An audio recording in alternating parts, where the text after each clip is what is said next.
mlikosania nini na Mheshimiwa Rais? Na je, tofauti zenu zinaweza kusuluhishwa wakati mwingine?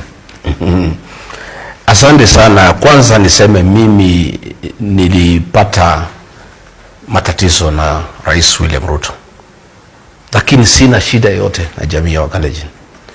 Na mimi nataka kwanza nichukue nafasi hii niseme mimi singekuwa naibu wa rais bila kura ya Wakalenjin.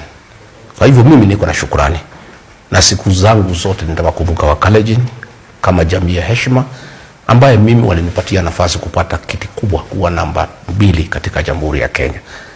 Na ninapongea leo Wakalenjin bado kosea mimi hata siku moja, na singetaka mtu yeyote ajaribu kuweka uhasama kati yangu na jamii ya Wakalenjin ama kati ya jamii yangu ya Mlima Kenya na jamii ya Wakalenjin.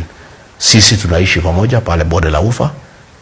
Wakikuyu, Wakalenjin wanaoana, wanafanya biashara, wanaishi kwa amani, na mimi nataka iendelee kuwa namna hiyo.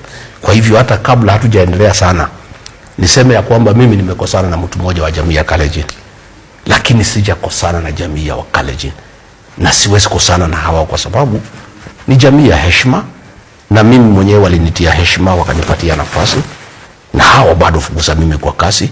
Ni mtu mmoja amenifukuza kwa kasi, na kwa hivyo ni mzuri nieleze wazi ya kwamba Wakalenjin ninawapenda, ninawaheshimu, na ni matumaini yangu ya kwamba tutapata nafasi nyingine hapo mbele kufanya kazi pamoja. Umesema ya kwamba ungetaka kujua